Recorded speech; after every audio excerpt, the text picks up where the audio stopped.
रहीम अस्सलाम वालेकुम viewers. I hope आप सब लोग ठीक होंगे, अपने घरों में इंजॉय कर रहे होंगे। मैं वेलकम करती हूँ आपको किचन विद नामी में। आज जो मैं आपको रेसिपी बनाना बता रही हूँ वो बहुत ही मज़े की रेसिपी है और बहुत ही फेवरेट है सबकी। आज हम बना रहे हैं शनवारी कढ़ाई। उसके लिए आपको जो इंग्रेडिएंट्स चाहिए होंगे वो आप नोट डाउन कर लीजिए, मैं आपको वन बाय वन बता देती हूँ। उसके लिए मैंने लिया है ये आधा किलो गोश्त है मेरे पास। ये आप देख रहे इसमें चर्बी भी है और बोटियाँ भी हैं, ये आप देख लीजिएगा। थोड़ी सी आपको चर्बी वाला गोश्त ही चाहिए होगा इसके लिए। 1 कप हमें चाहिए होगी दही। प्याज हमें चाहिए होगा 1 कप। ऑयल हमें चाहिए होगा 1 कप। आप घी भी यूज़ कर सकते हैं इसमें, जैसे कि मेरे पास ये घी है तो आप घी भी यूज़ कर सकते हैं। टमाटर हमें चाहिए होंगे इसमें आधा किलो। लहसुन और अदरक का पेस्ट हमें चाहिए होगा 2 टेबल स्पून। इसके अलावा हरी मिर्ची हमें चाहिए होगी 4 से 5 अदद। और ये ड्राई पाउडर मसाला में मैं आपको बता दूं कि इसमें हमें चाहिए होगी गरम मसाला पाउडर हमें चाहिए होगा 1 टीस्पून। हल्दी पाउडर हमें चाहिए होगा 1 टीस्पून। सूखा धनिया पाउडर हमें चाहिए होगा 1 टीस्पून। इसके अलावा नमक हमें चाहिए होगा 1 टीस्पून। और ये कसूरी मेथी है, ये ऑप्शनल है, आप इसको डाल सकते हैं। पानी हमें चाहिए होगा 1 लीटर। अब मैंने आपको रेसिपी के इंग्रेडिएंट्स सारे बता दिए हैं। अब अपनी रेसिपी को हम स्टार्ट करते हैं। ये बहुत ही मज़े की रेसिपी बनती है और बहुत ही जल्दी बन जाती है। अब मैं आपको सिंपली इसको बनाने का तरीका बताती हूँ, तो चलिए फिर स्टार्ट करते हैं।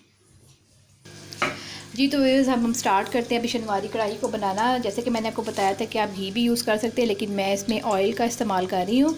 ऑयल मैंने इसमें गर्म होने के लिए रख दिया हुआ है। अब मैं इसमें सिंपली जो मेरे पास लहसुन और अदरक का पेस्ट है वो उसमें मैं शामिल कर दूँगी और इसको मैं 1 से 2 मिनट के लिए पकाऊँगी ताकि इसका कलर चेंज हो जाए और उसकी स्मेल भी ख़त्म हो जाए। फिर इसमें मैं इसको फ्राई करने के बाद में इसमें गोश्त ऐड कर दूँगी।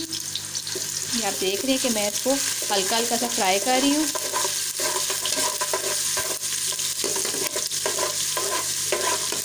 हमारा हल्का सा जब इसका कलर चेंज हो जाएगा गोश्त का, लहसुन और अदरक का, तो इसमें हम गोश्त ऐड कर देंगे। अब इसके साथ में हमने इससे जो आधा किलो मैंने बीफ का गोश्त लिया था वो मैं इसमें डाल दूँगी। आप चाहें तो मटन भी ले सकते हैं और चिकन भी ले सकते हैं, दोनों तरीक़ों से आप इसको बना सकते हैं। इसको मैं इसी लहसुन और अदरक के मिक्सचर में इसको मैं गोश्त को फ्राई कर लूँगी और जब तक गोश्त का कलर चेंज होता है तो फिर हम अपना इसका नेक्स्ट प्रोसीजर शुरू करेंगे। अभी हम सिर्फ गोश्त को तकरीबन 5 मिनट के लिए दरमियानी आंच पर पकाएंगे ताकि हमारे जो गोश्त का कलर है वो अच्छे तरीके से चेंज हो जाए और इसका जो हमारा गोश्त इस ऑयल में और लहसुन अदरक में फ्राई भी हो जाए। जी तो फिर जैसे कि आप देख रहे हैं कि मैंने 5 मिनट के लिए उसको दरमियानी आंच पर मैंने इसको ऑयल में पका लिया गोश्त को। अब हम इसमें नमक शामिल कर देंगे। नमक हस्बे ज़ायका है, आप देख सकते हैं कि नमक आपको कितना चाहिए, आप उसकी क्वांटिटी में डाल लें। नमक को भी हम 1 मिनट के लिए पका लेंगे। उसके बाद हम जो हमारे पास टमाटर थे जो मैंने आपको बताए थे, आप टमाटर भी इसमें शामिल कर दें इस स्टेज पे। और जो मैंने आपको दही बताया था आप वो भी इसमें शामिल कर दें इसी स्टेज में। अच्छा, अब आपने इसको चम्मच के साथ चला लेना है। अब हमने सिंपली ये सब चीज़ें डाल दी हैं इसके बीच में। अब हम इसमें गोश्त को गलने के लिए रख देंगे क्योंकि टमाटर भी पानी छोड़ेंगे और दही जो हमने डाली है वो भी पानी छोड़ेगी। ये थोड़ी सी प्याज सी, एक छोटी सी प्याज मैंने इसमें शामिल कर दी है। तो आप इसको अच्छे तरीके से इस तरह रख दें। अब इसके बीच में आपने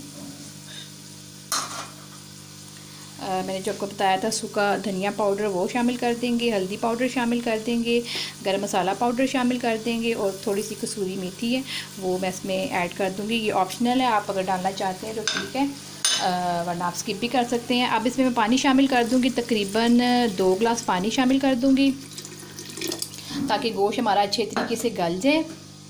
और इसको हम 40 मिनट के लिए रख देंगे दरमियानी आंच पर ताकि गोश्त हमारा गल जाए। जब हमारा गोश्त गल जाएगा तो फिर हम ये टमाटरों के छिलकों को भी उतार लेंगे साथ ही, और सारी चीज़ें हमारी अच्छी तरीके से गल चुकी होंगी।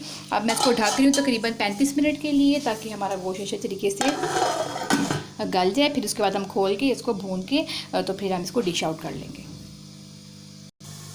जी तो फिर 35 मिनट्स हो चुके हैं। अब हम अपने गोश्त को चेक करते हैं कि हमारा जो गोश्त है वो गल चुका है या नहीं। सिंपल हमने इसको देख लेना है। आप देख रहे हैं कि पानी से माशाल्लाह खुश्क हो चुका हुआ है, और जो टमाटरों के छिलके थे वो मैंने इसमें से उतार लिए थे। बस हमारा जो ये थोड़ा सा पानी इसमें रह गया, और आप गोश्त भी देख सकते हैं कि हमारा गोश्त अच्छे तरीके से गल गया हुआ है। आप देख लीजिएगा कि आपका गोश्त की देर में गल जाता है। अच्छा, तो अब इसी के साथ ही मैं इसमें मेरे पास ग्रीन चिलीज़ थी वो, और जो मेरे पास अदरक कटी हुई थी वो मैं इस पर डाल दूँगी, ताकि उसका भी अरोमा अच्छे तरीके से हमारी हांडी में आ जाए। और इसको भी मैं चम्मच से हिला लूँगी। बस ये हमारी तकरीबन ये कढ़ाई बिल्कुल तैयार है। मैं सिंपल इसका थोड़ा सा जो पानी है उसको खुश्क कर लूँगी। उसको मैं अच्छे तरीके से इस हरी मिर्चों और अदरक के साथ भून लूँगी। उसके बाद मैं अपनी शनवारी कढ़ाई को डिश आउट कर लूँगी अपने बाउल में, और फिर मैं आपको उसकी फ़ाइनल लुक दिखाऊँगी। जी तो ये आप देख रहे हैं कि हमारी शनवारी कढ़ाई बिल्कुल तैयार है, और कितने मज़े की ये देखें बन चुकी हुई है। आप भी इसको अपने घर में मेरे मेथड से बनाइएगा, ये बहुत मज़े की बनेगी और आपकी बहुत ज़्यादा तारीफ़ होगी। आई होप आपको मेरी ये रेसिपी पसंद आई होगी। मुझे अपनी दुआओं में याद रखना है, और मुझे अपना फ़ीडबैक देना आपने बिल्कुल नहीं भूलना। अब मैं मिलूँगी आपको अपनी नेक्स्ट रेसिपी में। तब तक के लिए मुझे इजाज़त दीजिए। अल्लाह हाफिज़।